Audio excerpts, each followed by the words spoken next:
ইসলামী সমাজের উদ্যোগে সমাজ ও রাষ্ট্র ইসলাম প্রতিষ্ঠায় মহাসত্যের ভিত্তিতে জাতীয় ঐক্য গঠনের লক্ষ্যে ইসলামী সমাজের সম্মানিত আমির হযরত সৈয়দ হুমায়ুন কবির সাহেবের প্রত্যক্ষ নেতৃত্বে গত 28 তারিখ কুমিল্লা কান্দির পাড় থেকে শুরু করে আজ 30 তারিখ জাতীয় প্রেস ক্লাবের সামনের রাস্তায় এই বিশাল শান্তিপূর্ণ গণজাগরণ যাত্রা আল্লাহর বিশেষ সাহায্যে সুন্দর এবং সুশৃঙ্খলভাবে সম্পন্ন করে এখানে উপস্থিত হয়েছে।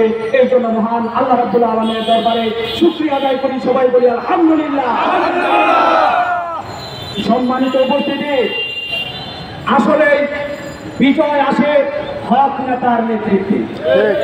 আমরা দেখতে পাচ্ছি আমাদের প্রোগ্রাম ছিল 28 তারিখ, আর বাংলাদেশ ভারতের যে একটি দুর্যোগময় অবস্থার সৃষ্টি হয়েছিল ঘূর্ণিঝড় রিমেল, এই রিমেলের মধ্যে 27 তারিখ প্রচন্ড ঝড় তুফানের মধ্যে ইসলামী সমাজের বিভিন্ন ডিস্ট্রিক্ট থেকে ইসলামী সমাজের মুজাহিদ ভাইরা ঝড় তুফান উপেক্ষা করে ইসলামী সমাজের আমির সাহেবের আহ্বানে সাড়া দিয়ে এই 3 দিনব্যাপী কর্মসূচিতে অংশগ্রহণ করায় বোঝা যায় আর গণতন্ত্র টিকবে না।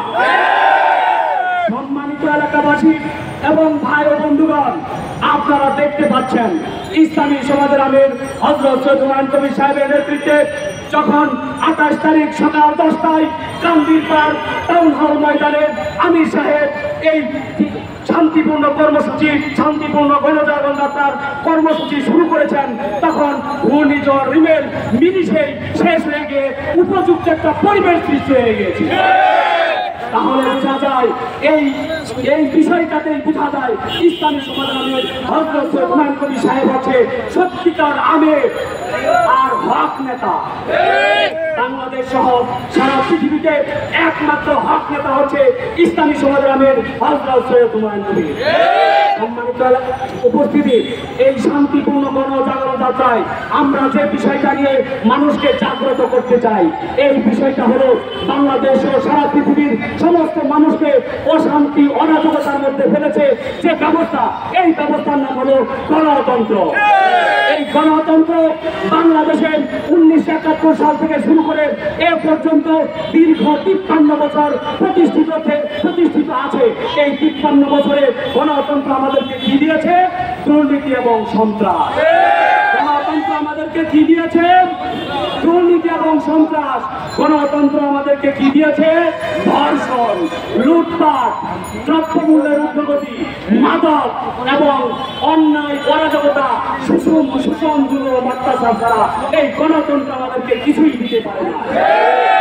তাহলে বোঝা যায় এই গণতন্ত্র নামক এই মানবরচিত ব্যবস্থা দিয়ে পুরো সমাজ রাষ্ট্রই শান্তি প্রতিষ্ঠা হওয়া সম্ভব নয়, ন্যায় বিচার প্রতিষ্ঠা হওয়া সম্ভব নয়। আর এই গণতন্ত্র হলো বাংলাদেশ ও সারা পৃথিবীতে থিওরিক্যাল সমস্যা, আর প্র্যাকটিক্যাল সমস্যা হলো গণতন্ত্রের ভিত্তিতে যারা নেতৃত্ব দিচ্ছেন এই সকল বাতিল নেতাদের নেতৃত্ব। এই বাতিল নেতাদের নেতৃত্বে সমাজ রাষ্ট্রে দুর্নীতি, সন্ত্রাস, খুন, হত্যা, দ্রব্যমূল্যের ঊর্ধ্বগতি, মাদক সহ সকল প্রকার অকল্যাণ শান্তি বাংলাদেশে প্রতিষ্ঠিত আছে, বিশ্বের প্রত্যেকটা দেশে প্রতিষ্ঠিত আছে। তাহলে এই দুর্নীতি, সন্ত্রাস থেকে আমরা যদি রক্ষা পেতে চাই, সুশাসন ন্যায় বিচার প্রতিষ্ঠা করতে চাই, এই মানব প্রচলিত অবস্থা গণতন্ত্রকে মূলোৎপাটন করতে হবে। ইসলামী সমাজের আমির হযরত সৈয়দ হুমায়ুন কবির সাহেবের নেতৃত্বে বাংলাদেশ সহ সারা বিশ্ব থেকে মানব প্রচলিত অবস্থা গণতন্ত্র এবং গণতন্ত্রের ভিত্তিতে নেতাদের নেতৃত্বকে মূলোৎপাটন করে আল্লাহ সার্বভৌমত্ব, আল্লাহ সত্য ব্যবস্থা এবং আল্লাহ সার্বভৌমত্বের প্রতিনিধিত্বকারী নেতার নেতৃত্ব প্রতিষ্ঠার মাধ্যমে আমরা সুশাসন ন্যায় বিচার প্রতিষ্ঠার চেষ্টা করছি। এই চেষ্টায় আপনাদেরকে সার্বিকভাবে সময় এবং অর্থ প্রদান করে অংশগ্রহণ করার জন্য উদারত আহ্বান জানিয়ে আমি আমার বক্তব্য এখানে শেষ করছি।